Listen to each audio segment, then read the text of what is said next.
Hello and welcome to another Naughty Egg Draw. I'm Jake, and today we're here again for another Jazza challenge of the month. So the theme this month was called Color of Loss. Essentially what that meant was we were supposed to color in a drawing that Jazza did the line work of. You could choose any medium that you wanted. I chose to do digital for mine. Well, this piece is gonna take some time, so let's get cracking. So going into this, I didn't remember what the original piece looked like, and I wanted to keep it that way. So I didn't look up the original or even look at any other submissions for this contest. I wanted to be able to work on the coloring for this without being influenced by anything else. All I knew is I wanted the two to complement each other in their colors, since the scene shows that the two are very close to each other. So I felt a teal, blue, and an orange would work great for the two. Now at first I thought about making the piece in a monochromatic way for each of the characters, so all blue for the guy, all orange for the girl, and possibly yellows for the background.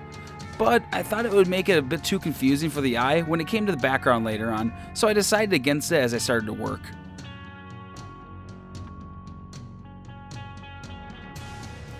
The way I approached the coloring of this was to act as though I was painting a traditional medium and working on layering, starting with the base colors and then adding more layers on top until you reach the contrast of color that you would want. The nice thing with Photoshop is that I could work in a single color range, and with the layer effects, I could change the colors easy later on.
At this point I started to play around with the layer effects, and I started to add color to the guy to bring him to life a bit more. Now I did leave the girl in this piece all orange.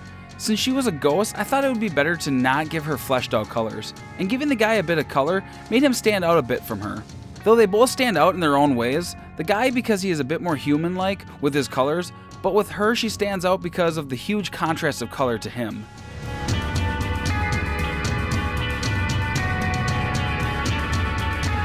I also tried my best to connect him and her throughout the piece. Since she was all orange, I made it a point to make it seem as though the color had significance to her. And by making his scarf orange, it pushes the idea even more, as if maybe the scarf was made out of her old dress. I added orange to the grave later on as well when it came to the rope that was on it to help push this idea even more.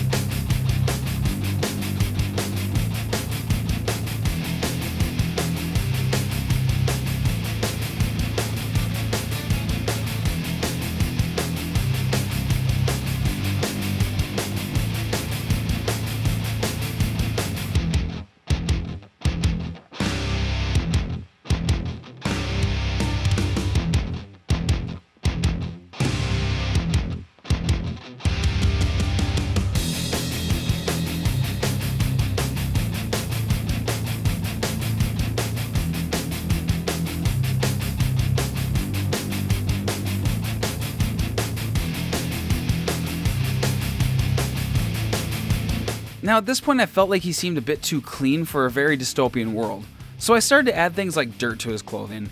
I also wanted to add some dry blood to parts of his clothes and his hands. The trick was to add enough blood to show that he has been through a lot, but not so much that it looks like he just got done with a killing spree.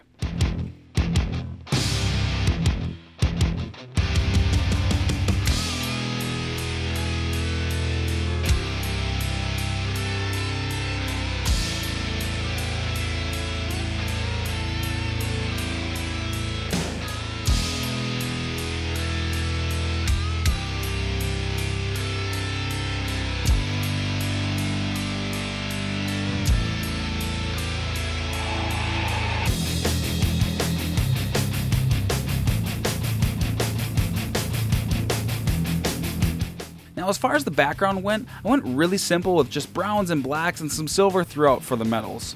I didn't want the background to be overpowering.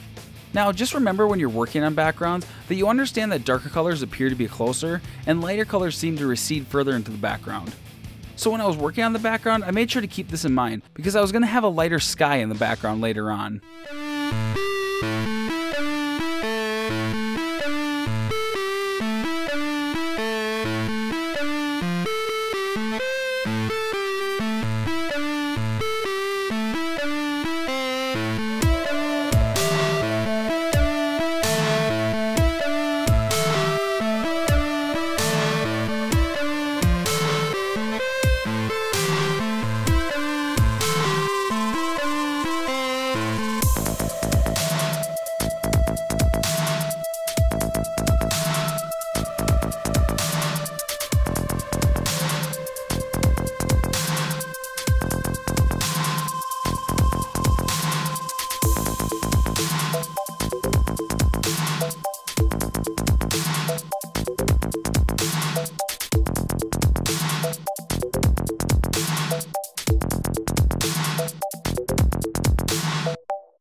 Now I dreaded getting to the sky because I planned on making the scene have rain, and that meant clouds.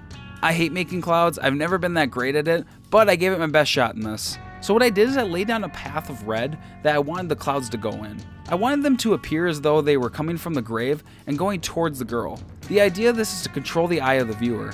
You start out at the grave with the guy, and the clouds pull you towards the girl, swooping back towards the guy and bringing it all back around again. Now to make the rain, I did make a custom brush to get the effect. I also made sure to put the rain on more than one layer to make it not look so flat.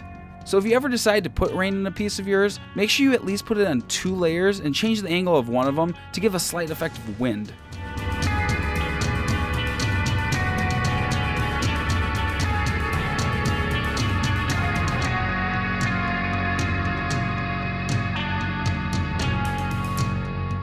I then went in with a soft brush and added blue to where the rain would hit, and then with an eraser I picked one with holes.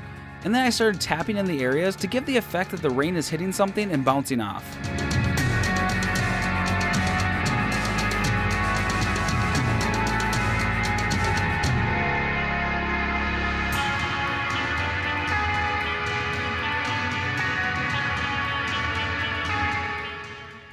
Now I am sad because I can't show you guys the last 2 hours of the work I did because I actually lost power to my house and the video capture corrupted the last bit of it.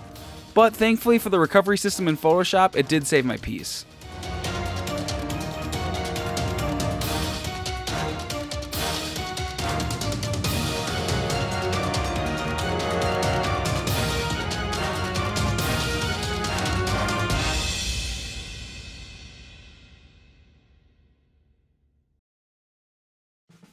Well, that is it, everyone. We are done with this piece. I'm really happy with it, but let me know what you guys think down below. And if you haven't joined in on this challenge yet, make sure you go over to Draw with Jazza and download the file because you do still have some time. But anyways, thank you guys so much for watching this video till the end. If you haven't yet, make sure you smack that sub button, throw a like and a comment down below, and like always, keep drawing, and until next time, bye!